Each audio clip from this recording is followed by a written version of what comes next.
And there is Richard. So take it away. Hello, everyone. I am Richard Cacciato. I am in New York City on the Upper West Side of Manhattan. And I'm going to talk to you tonight about my modular layout. But before I start with my presentation, I set up one module. And I don't know if you can see it behind me. The angle is a little awkward. But I pulled some trains out of a box, some boxes, and I figured I would give you a little bit of a view of one of the modules. So without further ado, hopefully there will be no technical difficulties as we had in our trial. So if you can see my screen. Glenn, are you seeing the gray boxes or no? Nope, it looks good. Oh, you know what? I have to stop screen sharing because I didn't check the two boxes you told me to. So just, oh, they are checked. Okay. So here we go. I will play my presentation.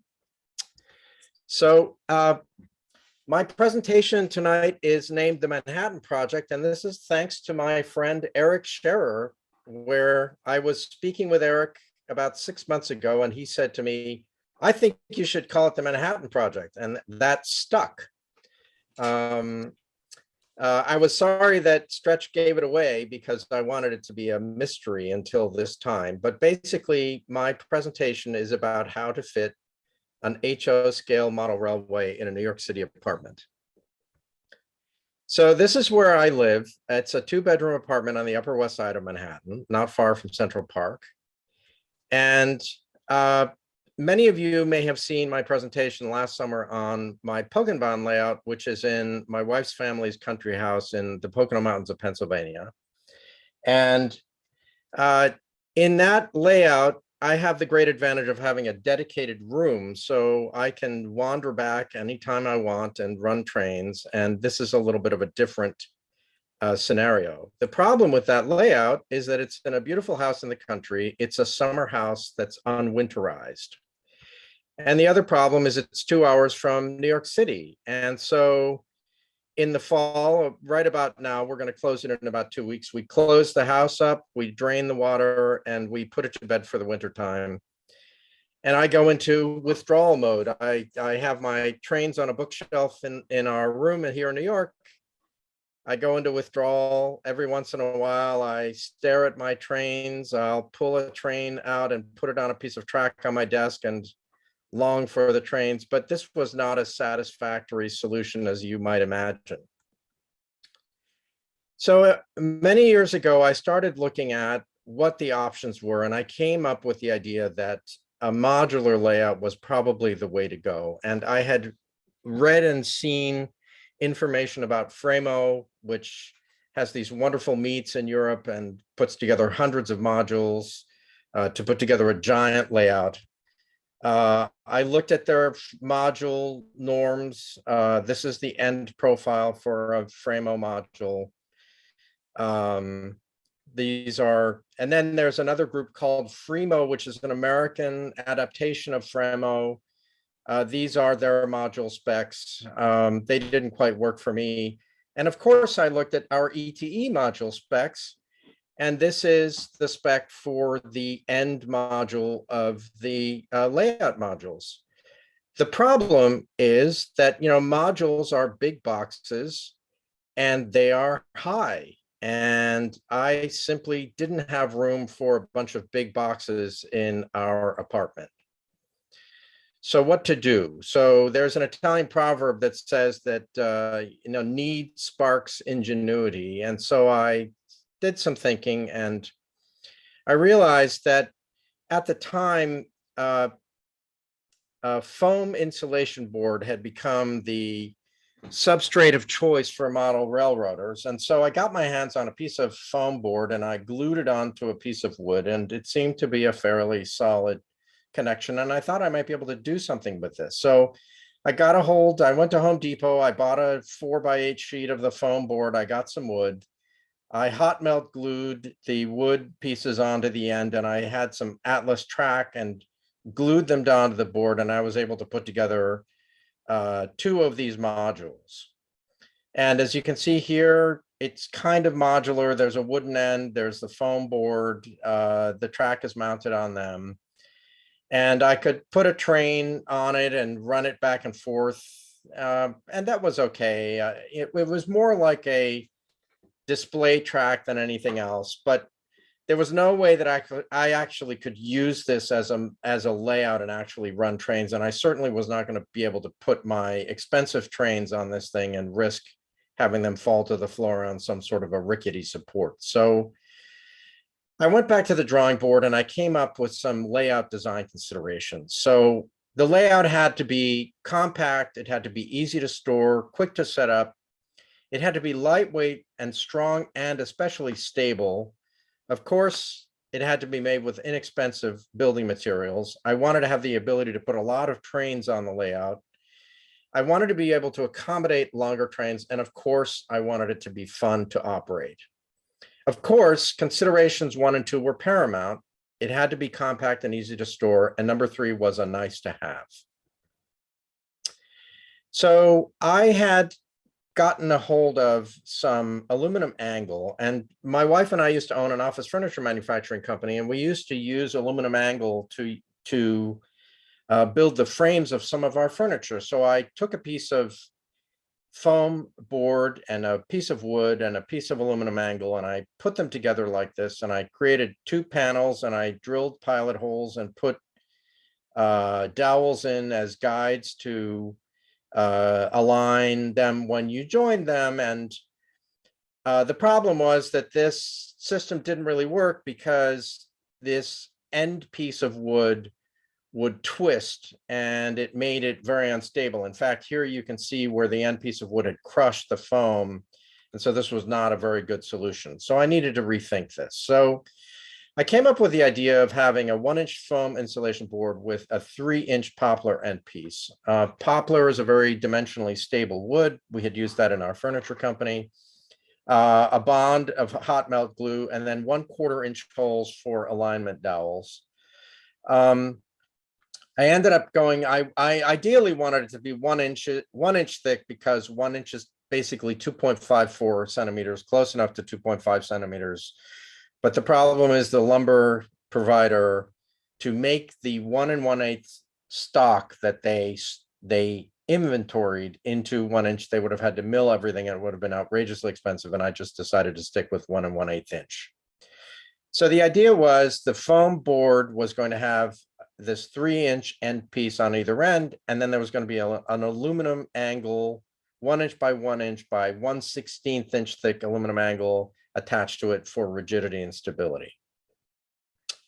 And then I needed to have some way to connect it and some way to connect other parts. So we had used these brass threaded inserts in our furniture company, and I came across, there's a company called Southco that makes all kinds of furniture hardware, and they have this thing called a living hinge, which basically has a secondary catch and provides a very, very secure connection. And so I came up with the idea of connecting the end pieces of each one of these with a Southco locking draw latch, putting the brass threaded inserts into the boards like this. You'll see why in a moment. And the Southco draw latches actually provides a very secure lock. In fact, here in this video, you'll see that I can do it, listen for the snap. It locks, and that provides me with a very stable connection. So then for the legs, I thought about various things. First, I looked at wood, and then I came up with the idea of using 30-inch lengths of PVC pipe. It's cheap. I could buy it in 8-foot lengths at Home Depot. And I came up with this idea of using an eye bolt and a bolt and a screw, a bolt and a nut to connect it, so that the end of the eye bolt sticks out of the end of the tube. And then this can be screwed into the threaded insert. And so one of the other considerations was space. So I actually used 2 different diameters so that I could nest them and minimize the amount of space that I needed for storage. As you can tell, space is at a premium. And this is how these things attach. I'll show a little bit of this, but you see I put the bolt into the threaded insert and I twist it, and this provides me with a very stable leg. And if you gang these all together, the table is actually quite rigid and solid. You know, individually, they're not quite as rigid and solid, but as a set, it's quite stable. Then I tried to figure out what track to use, and I've used Fleischmann all my life. I actually decided to go for the Fleischmann Profi track because it had built-in ballast. I thought the ballast was quite nice, and I didn't have to worry about loose ballast flying all over the place.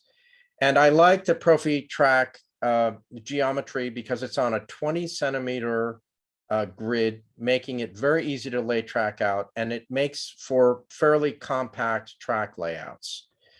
And this is what the track looks like when it's glued down onto the board. I found a Benjamin Moore color called Texas Leather that was not too far off from the color of the ballast on the Fleischmann Profi track.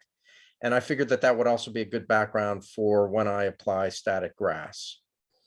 So this was my first track plan. It consisted of 6 modules. There were 2 train stations. On the left, station 1 basically had a bunch of tracks, 4 tracks, and then it connected to a corner unit, and then there was a sort of an adapter unit because on the other one, I had a turntable and a train station as well. It was 15 feet 6 inches by 12 feet 3 inches.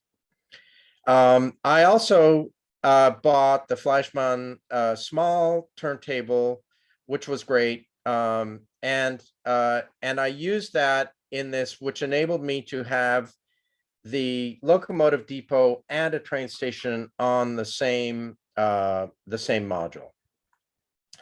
So this was the first time I set everything up. This was about 11 years ago in our bedroom in New York City. You can see things are still held together with painter's tape and various things. This was the first module. This was the second module with the turntable. This was the third module, which was the adapter track. This was the corner unit. And this was the first module of the second train station and the end of it. This is an overall view from the end from one end. This is an overall view from the other. As you can tell, things are tight. I had to scrunch things around. It's not very easy, not a lot of space, but it actually worked for me.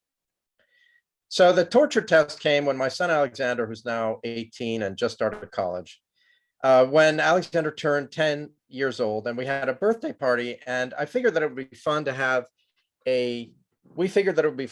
an operating session of this layout because, you know, most children have never seen model trains, and this was a tremendous success. The children all loved it. We ran trains. Here's a video that we took of it. And as you can see, these children were completely enthralled. They'd never seen anything like it. Each one wanted to get their hands on the control and run it. The problem is that, you know, for an adult to have point-to-point operation and to basically do shunting is one thing, but, you know, to actually really have fun, you really needed to have more of a layout where you could actually run trains.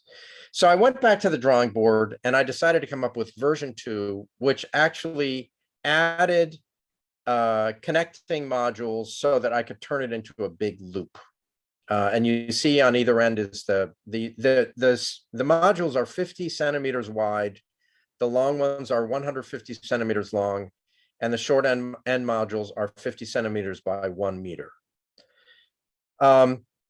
There's a man named Stefan Diefenbach who is a member of a German model railroad club, and I was poking around looking at model train things a couple of years ago, and I came across this photograph of his layout, which he shows at model railroad shows. And I thought this was actually rather similar to my idea, and so that kind of confirmed my thought of having this layout in a loop. So one fine day, my wife and my son went out of town, and I took advantage of their absence to commandeer our living room. I cleared most of the furniture out, and I decided to set the whole thing up. And as you can see, it was a very exciting day for me. It was very exhilarating because I actually was able to get all the track laid and all the track connected, all the pieces connected. And as you can see, this basically takes up the entire living room. This is the photograph showing it from the other side. There are about 18 inches of clearance on this side. There was very little clearance by the couch and no clearance on the right side. But it was very exciting for me because I actually was able to get this thing up and running. And here is a video of the first run of my Roco BR10 with some Deutsche Bundesbahn wagons.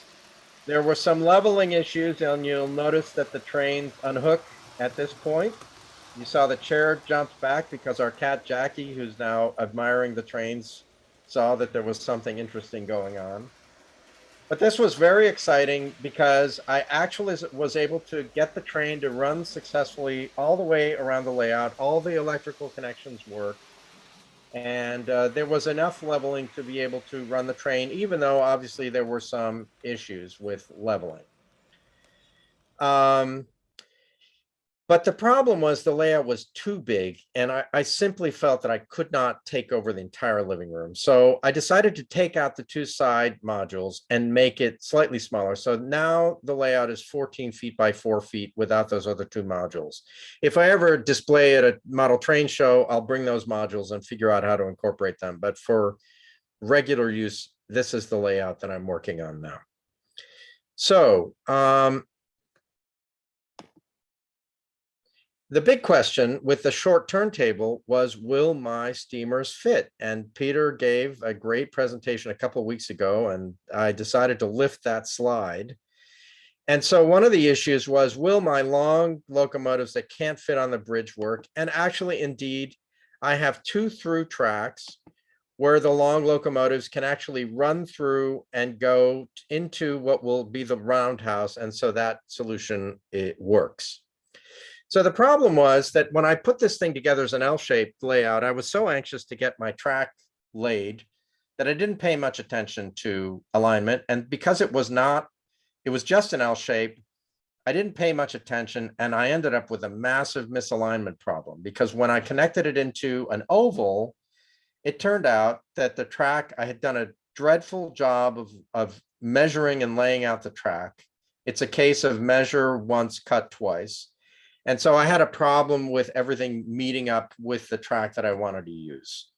So in the end, I ended up having to cobble together a bunch of different tracks. These are the Flashman Profi R1, R2, and R3 tracks to be able to accommodate longer locomotives that I have and that some of my friends have. But I needed to cobble this together with a variety of different tracks, and this actually ends up working. I may revisit this because the problem is I can't set fewer modules up together to run trains now, but this is where we are at this point. So this is the entire layout set up with just the 8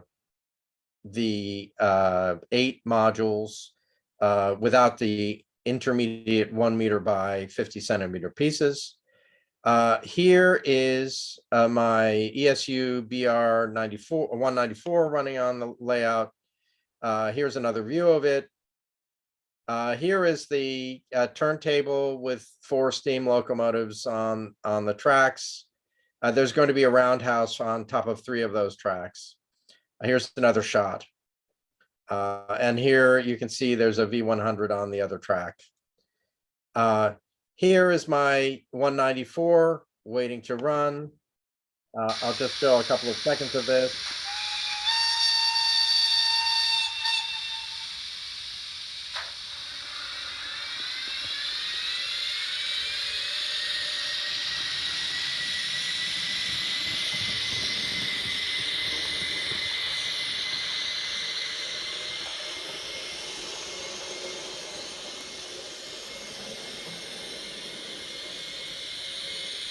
But the bottom line is I was able to get it to run and I was able to run trains. Now, the problem with the corner units is that the wooden end pieces had a nasty tendency to snap off. And so I decided the way to deal with that was to reinforce them with shorter angle brackets. And this has really worked very well for me. Here I am. I had ripped up track and relaid it, and there were lots of holes in it. And so I used the Woodland Scenics foam putty to spackle the board. Here it is painted. I actually like this because I have to deal with the flatland phenomenon, and having some roughness will actually help me make it a little bit better. And here it is painted and with the track all glued down. Here you can see I have an electrical bus that runs around the perimeter of the board, and I have power feeds on each one of the modules that connect here. The modules connect using Anderson power pole connectors, which are very easy and quick to set up. So when I set up the entire thing, I then just plug all the modules together and it all works. And then I needed to put some aluminum trim to protect the modules for the corner modules. And here you can see that I mitered the aluminum, and it actually turned out quite well. So there's a little bit of retouching that has to be done here, but it's a pretty good system. So now here I have a time lapse showing me setting it up. I have a timer running on the computer on the left, and you can take a look and see what the setup is like.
It took me 24 minutes. You might have noticed that I spent a lot of time fumbling with connecting the track where the corner pieces join. So I revisited that, and I decided that what I was going to do is I was going to cut the track and have it fit perfectly. And I went on a bunch of discussion lists on the internet, and they said, be very careful that your track saw doesn't jump. So I used industrial razor blades to as the guide. And as you can see, the joint is very tight. I screwed down the track, and I learned that you screw the track before you cut it, not after you cut it. That was one of those measure once, cut twice things. And I've managed to camouflage the screws pretty well here. Here's my lens. I have an end lens system. That was my lens system connected. Here is the whole thing set up to run trains one evening. Here is the Fleischmann ore unloading platform, which I'm a big fan of. And here I'm running a passenger train with the ESU B194, the R194.